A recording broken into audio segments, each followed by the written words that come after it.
The music alphabet is just the 12 different notes that we use to play music. You probably already know these, or at least have used them. In fact, if you can just play a G, C, and D chord on guitar, you're already using these. But why do we care about the names of these notes? For one thing, it helps us communicate with other musicians.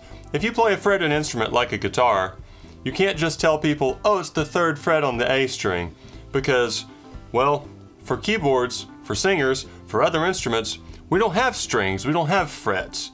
So we need some kind of system that we can all agree on to call this note the same name, to call this note the same name. We need some kind of language that we can use so that we can all communicate about what we're playing.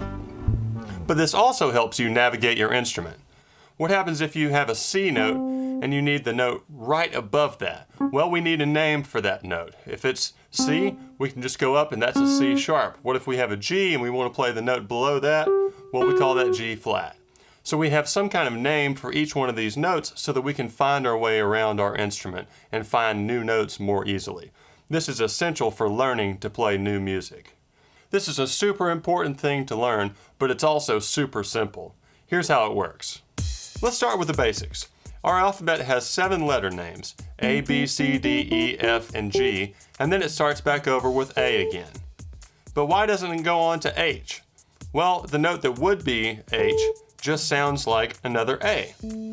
We also have 5 sharp or flat notes scattered in between some of these.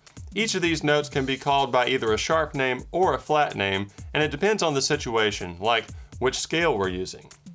Sometimes we need to refer to a note as the note above C, and sometimes we need to refer to that note as the note below D.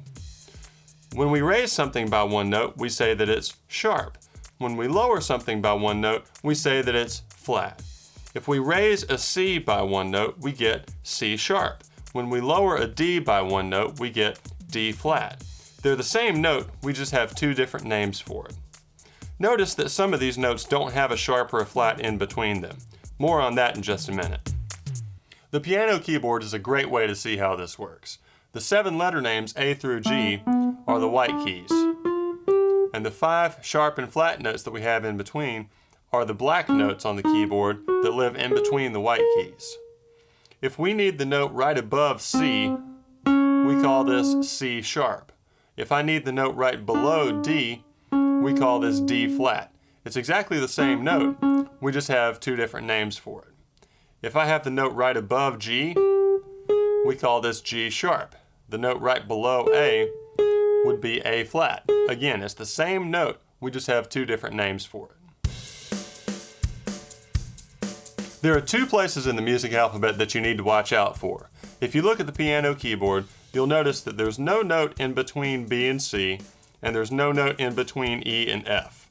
So if we go up from B, we just get C. If we go up from E, we just get F. It's not B, B sharp, C, it's just B to C. It's not E, E sharp, F, it's just E to F. Whenever we're building scales, chords, melodies, or really anything in music, there are times that we need to count up and down the music alphabet, and the way that we count is in steps. We have 2 kinds of steps. We have half steps and whole steps. The distance from one note to the very next note right beside it is called a half step. From G to G sharp is a half step. From G sharp to A is a half step. If we put 2 of these half steps together, we get a whole step. From G to A is a whole step, and from A to B is a whole step. We can use combinations of these half steps and whole steps to create patterns to make scales, or we can use a total number of these half steps to measure distances that we call intervals. The distance between most of our alphabet letters will be a whole step. From G to A is a whole step, from A to B is a whole step. But remember the 2 places to watch out for in our music alphabet. From B to C is a half step because there's no note in between them. And from E to F is a half step because there's no note in between those.